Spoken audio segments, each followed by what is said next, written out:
আসসালামু আলাইকুম সুপ্রিয় শিক্ষার্থীরা, আজকে আমরা পঞ্চম শ্রেণীর প্রাথমিক গণিত বইয়ের 2026 সালের অধ্যায় 2 পৃষ্ঠা হচ্ছে 29 এর 1 নং এর যে অঙ্কগুলো আছে অর্থাৎ সঠিক উত্তরের পাশে টিক চিহ্ন দিই, এই অঙ্কগুলো সমস্যার সমাধান করব। আমরা প্রথমে দেখো এখানে দেওয়া আছে 1 নম্বরে যে প্রথম বন্ধনী 12 বিয়োগ 7 প্রথম বন্ধনী শেষ গুণ 2 বিয়োগ 2 সমান কত। তাহলে এইটা সমান কত হয় সেটা আমরা সমাধান করে দেখাই তোমাদের। আমরা 1 নম্বরের অঙ্কটার লেখা আছে 12 বিয়োগ 7 গুণ 2 বিয়োগ 2, এটা সমান কত বলছে। তাহলে আমরা যদি 12 থেকে আমাদের এই সব অঙ্কের নিয়মের প্রথম কাজ হচ্ছে প্রথম বন্ধনী কাজ করা, এবং প্রথম বন্ধনীর ভিতরে যদি ভাগ থাকে তাহলে ভাগের কাজ আগে, ভাগ না থাকলে যদি গুণ থাকে গুণের কাজ আগে, এবং ভাগ এবং গুণ যদি না থাকে তাহলে যোগ অথবা বিয়োগ দুইটা যে কোনো একটা কাজ করলেই চলে। আমাদের এই প্রথম বন্ধনীর ভিতরে কিন্তু শুধু বিয়োগ আছে, সুতরাং শুধু বিয়োগটা করলেই চলবে। তাহলে 12 থেকে যদি আমরা 7 বিয়োগ করি তাকে কত 5, পরে যা আছে তাই লিখব গুণ 2 বিয়োগ 2। এখন দেখো এখানে কিন্তু আর কোনো বন্ধনী নাই, এখানে যেহেতু আর কোনো বন্ধনী নাই সেহেতু এখানে কিসের কাজ করবো আগে, আমরা নর্মালি জানি আগে ভাগের কাজ তারপর গুণ তারপর যোগ বিয়োগ। এখানে যেহেতু ভাগ নাই তাহলে গুণ আছে এবং বিয়োগ আছে, তাহলে এখানে কার কাজ আগে করব, গুণের কাজ আগে করব। তাহলে গুণের কাজ যদি আগে করি তাহলে কত হইতেছে 5-এর সাথে 2 গুণ করলে 5 দোকানে 10 বিয়োগ 2 যে বিয়োগ 2। তাহলে 10 থেকে যদি আমরা 2 বাদ দিই তাহলে থাকে কত 8। তাহলে 1 নং প্রশ্নের উত্তর হচ্ছে 8। আমরা দেখি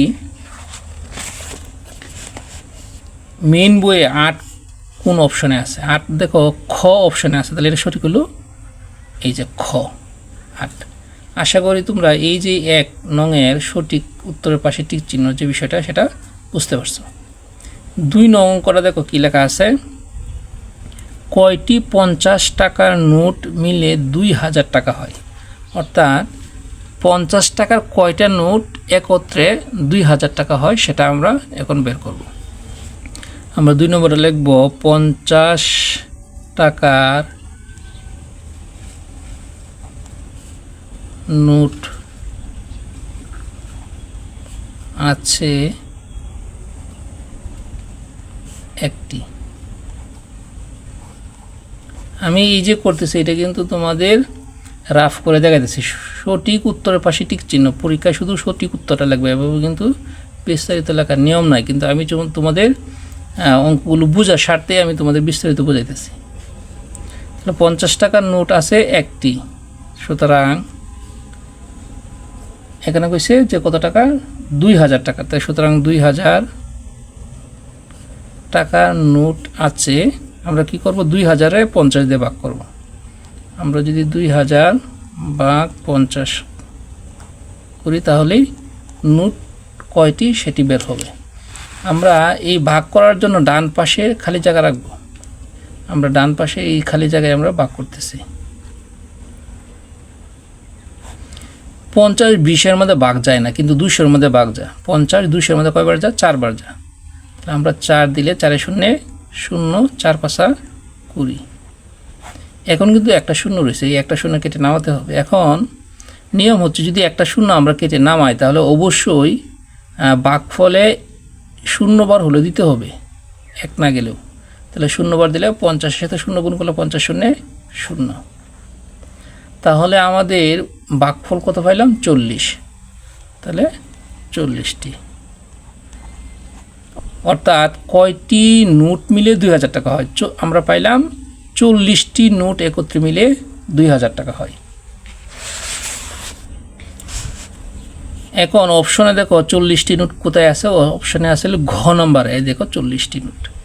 আশা করি 2 নং অঙ্কের সমাধানটা বুঝতে পারছো। আমরা এখন 3 নং অঙ্কের সমাধান দেখব। 3 নং অঙ্কে কি আছে, জামিল 32 টাকা দিয়ে 4টি কলম কিনলো।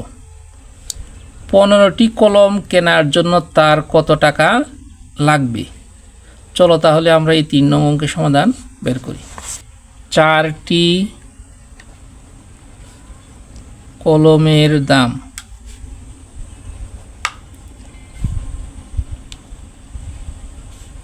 32 টাকা। 4টি কলমের দাম 32 টাকা। সুতরাং একটি কলমের দাম আমরা কি করব, 32-এ 4 দিয়ে ভাগ করব, কারণ 4টি কলমের দাম 32 টাকা। 4টির জায়গায় যদি একটি কলমের দাম বের করতে চাই তাহলে কি করতে হবে, ভাগ করতে হবে। তাহলে আমরা যদি ভাগ করি, ভাগ করলে কত হয় দেখো, 4 আটা 32, 8 টাকা। তাহলে আমরা একটি কলমের দাম কত পেলাম, 8 টাকা। তাহলে প্রশ্নে ছিল 15টি কলম কেনার জন্য তার কত টাকা লাগবে। যেহেতু আমাদের একটি কলমের দাম বের হয়েছে, তাহলে সুতরাং 15টি কলমের দাম কী হবে, বেশি হবে। বেশি মানে গুণ। তাহলে কি করব, এই যে 8 আছে একটি কলমের দাম, এটার সাথে 15 গুণ করব।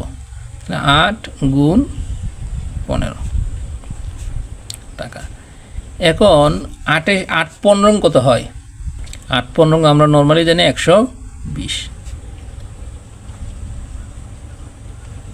তাহলে 15টি কলমের দাম আমরা কত পেলাম, 120 টাকা। আশা করি এই যে সমাধানের প্রক্রিয়াটি সেটা তোমরা বুঝতে পারছো। তাহলে আমরা এখন দেখি যে এই 3 নংয়ের সঠিক অপশন হচ্ছে 120 টাকা, এই যে গ নং। তাহলে এই গ হচ্ছে সঠিক 120 টাকা। আশা করি তোমরা এই 3 নং অঙ্কের সমাধানটা বুঝতে পারছো। আমরা এখন 4 নং অঙ্কের সমাধান করব। 4 নং অঙ্কটা দেখো, 1 ডজন পেন্সিলের দাম 48 টাকা হলে 8টি পেন্সিলের দাম কত।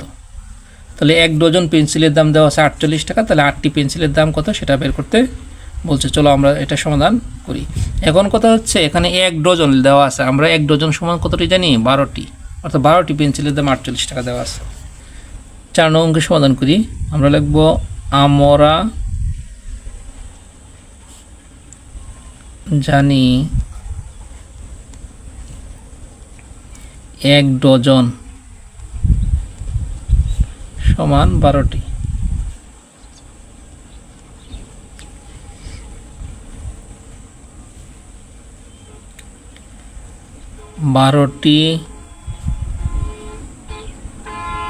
পেন্সিলের দাম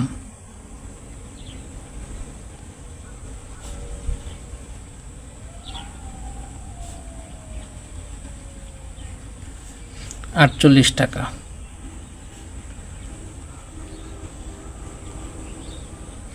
সুতরাং একটি পেন্সিলের দাম আমরা কি করব, 48-রে 12 দ্বারা ভাগ করব। 12 দ্বারা যদি ভাগ করি, আমরা জানি 4 12 48, অর্থাৎ 48-রে 12 দিয়ে ভাগ করলে কত হয়, 4 হয়। তাহলে 4 টাকা।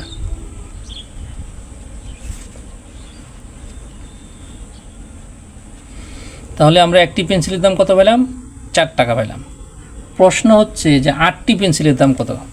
তাহলে আমরা লিখতে পারি, সুতরাং 8টি পেন্সিলের দাম, একটি পেন্সিলের দাম যেহেতু 4 টাকা, সুতরাং 8টি পেন্সিলের দাম কী হবে, বেশি হবে। তাহলে 4-এর সাথে 8 গুণ করতে হবে। তাহলে 4 গুণ 8 টাকা সমান 4 আটা কত, 32 টাকা। তাহলে আমরা 8টি পেন্সিলের দাম কত পেলাম, 32 টাকা। আমাদের বইয়ের 4 নং প্রশ্নের সমাধানে দেখো 32 টাকা কোথায় আছে, এই যে 32 টাকা আমরা পেলাম ঘ নংয়ে, ঘ 32 টাকা। তাহলে 4-এর উত্তর হচ্ছে 32 টাকা। আশা করি তোমরা এই 4 নং অঙ্কের সমাধান বুঝতে পারছো। আমরা এখন 5 নং অঙ্কের সমাধান করব। 5 নং অঙ্কটা হচ্ছে 334টি আম 15 জনের মধ্যে সমানভাবে ভাগ করে দিলে কয়টি আম অবশিষ্ট থাকবে। 334টি আম 15 জনের মধ্যে সমানভাবে ভাগ করে দিলে কয়টি অবশিষ্ট থাকবে, সেই অঙ্কটাই করার জন্য বলছে। অর্থাৎ 15 দিয়ে যদি 334-এ ভাগ করি, তাহলে বাক্সের যেটা থাকবে সেটাই হবে উত্তর। তাহলে সরাসরি আমরা 15 দিয়ে 334-এ ভাগ করব। 15 দিয়ে যদি 334-এ সরাসরি ভাগ করি, তাহলে বাক্সের যেটা থাকবে সেটা হবে উত্তর। 15 33-এর মধ্যে 2 বার যাক, 15 দোকানে 30, 3 থেকে 0 বাদ দিলে 3, 3 থেকে 3 বাদ দিলে 0। আমরা জানি বাম পাশে শূন্যের কোনো দাম নাই। তাহলে এই 4 কেটে নামাইলাম, কত হচ্ছে 34। 15 34-এর মধ্যে কয়বার যা, 2বার যা। 15 দোকানে 30, 4 থেকে 0 বাদ দিলে 4 থাকে, 3 থেকে 3 বাদ দিলে 0। আমরা জানি বাম পাশে শূন্যের দাম নেই, তাহলে বাকশেষ কত পাইলাম, 4। তাহলে এই 15 জনে কিন্তু প্রত্যেকে কটা করে পাইছে, 22টা করে পাইছে। তো 22টি করে পাওয়ার পরেও 4টা অবশিষ্ট থাকে। এইটাই চাইছে যে কয়টি অবশিষ্ট থাকবে, 4টি। তাহলে আমরা এই 5 নংয়ে আমরা সঠিক উত্তর পাইলাম 4টি। আমরা এখানে টিক চিহ্ন দিব। আশা করি তোমরা এই 5 নং অঙ্কের সমাধান বুঝতে পারছো।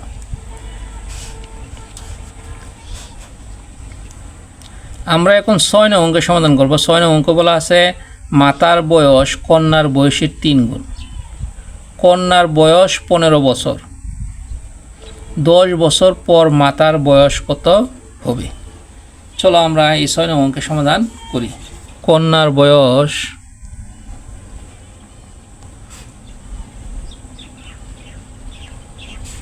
15 বছর,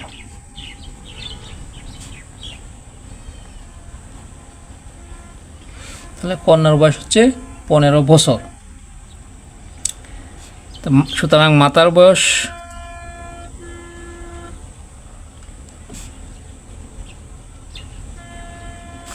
কন্যার বয়সের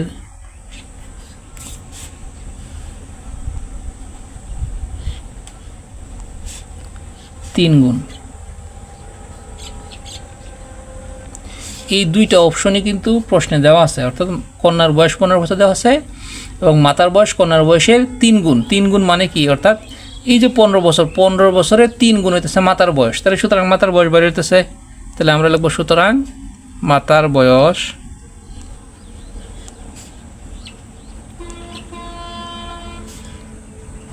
15 গুণ 3 বছর। তাহলে 15-এর সাথে 3 গুণ করলে কত হয়? 3 15 45 বছর। তাহলে আমরা মাতার বয়স কত পেলাম? 45 বছর। এখন প্রশ্ন হচ্ছে 10 বছর পর মাতার বয়স কত হবে? তাহলে আমরা লিখতে পারি 10 বছর পর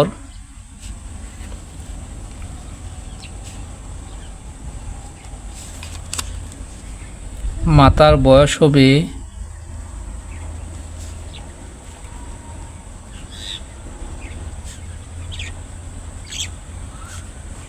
45 যোগ 10 বছর। তো 45 সাথে 10 যোগ করলে কত হয়?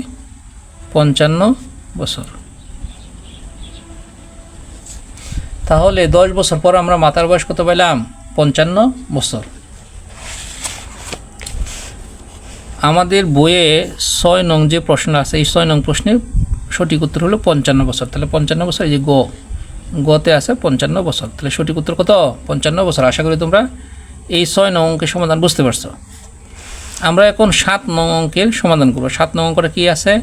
5 গুণ 6 ভাগ 2 খালি ঘর 6 গুণ 6 বিয়োগ 6। গাণিতিক বাক্যটির ফাঁকা গড়ে নিম্নের কোন প্রতীকটি বসবে? এখানে দেখো 4টি প্রতীক দেওয়া আছে। এই 4টা প্রতীকের মধ্যে কোন প্রতীকটা এখানে বসবে সেটা বের করতে বলছে। চলো আমরা আগে এই অঙ্কের সমাধান করি, তাহলেই বুঝতে পারবো কোন প্রতীকটা এখানে বসবে।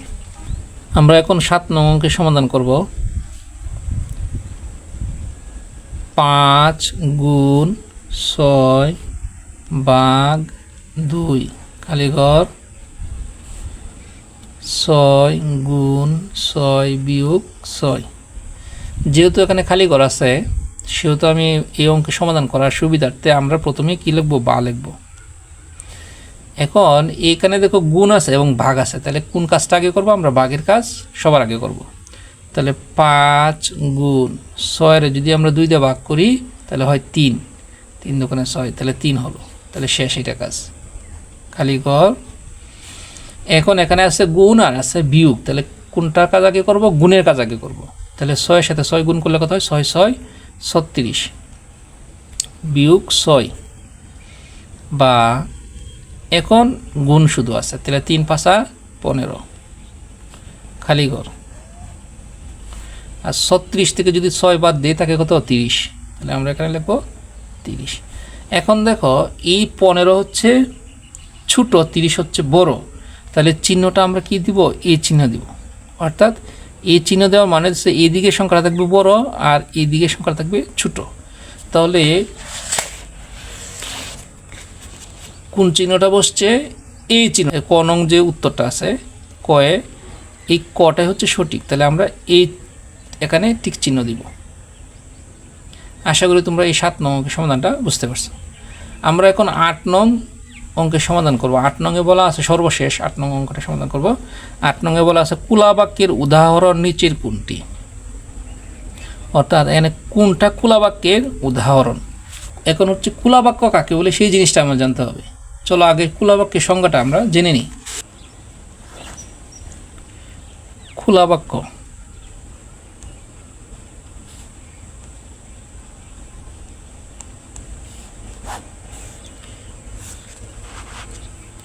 যে বাক্যকে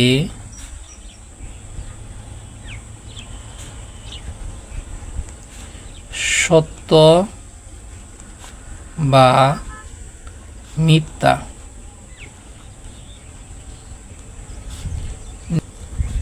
নির্ণয় করা যায় না তাকে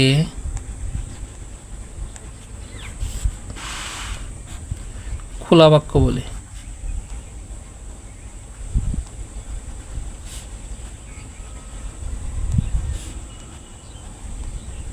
তাহলে যে বাক্যটা সত্য বা মিথ্যা নির্ণয় করা যায় না তাকে খোলা বাক্য বলে। যেমন ক যোগ 7 সমান হচ্ছে 15।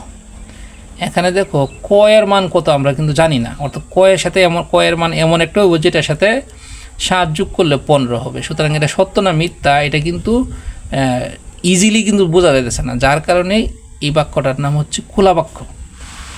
তাহলে আরেকটা বাক্য হচ্ছে গাণিতিক বাক্য। গাণিতিক বাক্য এই দুইটা জিনিস না ধারণা থাকলে তোমরা সহজে বুঝবে না। গাণিতিক বাক্য যে বাক্যকে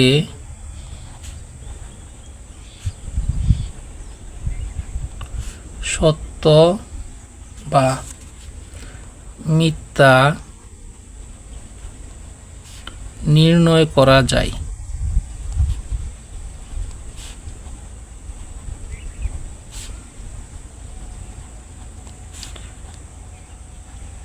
তাকে গাণিতিক বাক্য বলে।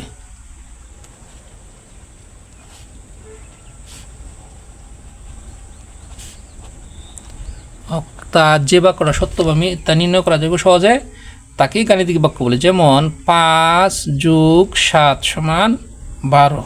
তাহলে 5 এর সাথে 7 যোগ করলে কিন্তু 12 হয়, এটা নর্মালি বোঝা যায়, এটা হলো সত্য বাক্য। আবার যদি বলি 7 বিয়োগ 2 সমান 8, এটা কিন্তু বাক্যটা কি মিথ্যা। এটা কিসের জন্য মিথ্যা? কারণ হচ্ছে যে 7 থেকে 2 গেলে কিন্তু 5 থাকে। তাহলে এটা আমরা সহজে বুঝতে পারছি। যে অঙ্কটা যে বাক্যটা তুমি সহজে বুঝতে পারবা সেটা হচ্ছে গাণিতিক বাক্য, আর যেটা তুমি সহজে নির্ণয় করতে পারবা না সেটা হচ্ছে খোলা বাক্য। তাহলে খোলা বাক্য নিয়ম আরেকটা বিষয় হচ্ছে যে এটার সাথে বিভিন্ন স্বরবর্ণ অথবা ব্যঞ্জনবর্ণ অথবা ইংরেজি লেটার এগুলো যুক্ত থাকবে যে কোনো সংখ্যার সাথে, তাহলেই বুঝবা এটা কী বাক্য। উদাহরণ খোলা বাক্যের উদাহরণ। আশা করি খোলা বাক্য এবং গাণিতিক বাক্য সম্পর্কে সুস্পষ্ট ধারণা তোমরা লাভ করছো। এখন প্রশ্নে ছিল খোলা বাক্যের উদাহরণ নিচের কোনটি। তো প্রথমটা দেখো 6 গুণ 4, 4 6 24, আমরা এটা নিজে ইজিলি বলতে পারতেছি, সুতরাং এটা গাণিতিক বাক্যের উদাহরণ। ক গুণ 4 সমান 16, ব্যঞ্জন বর্ণের সাথে 4 গুণ করিয়া 16 হয়েছে। কারণ কত সাথে কত 4 গুণ করলে 16 হয়েছে এই জিনিসটা কিন্তু দেওয়া নাই, যার কারণে এটা সত্য না মিথ্যা সহজে নির্ণয় করা যেতেছে না, এর জন্য এটা হচ্ছে খোলা বাক্য। পরেরটা দেখো 8 ভাগ 2 সমান 4, অর্থাৎ 8 এর 2 দিয়ে ভাগ করলে 4 হয়, এটা গাণিতিক বাক্যের উদাহরণ। 4 গুণ 4 সমান 16, এটাও গাণিতিক বাক্যের উদাহরণ। তাহলে সঠিক উত্তর কোনটা হবে? ক গুণ 4 সমান 16, এটা হচ্ছে উদাহরণ সঠিক। আশা করি তোমরা এই সর্বশেষ যে 8 নং অঙ্কের সমাধান সেটা বুঝতে পারছো। সুপ্রিয় শিক্ষার্থীরা, আমার ভিডিওগুলো যদি তোমাদের ভালো লেগে থাকে তাহলে অবশ্যই আমার চ্যানেলটি সাবস্ক্রাইব করে আমার পাশে থাকবা। সকলকে ধন্যবাদ। আসসালামু আলাইকুম।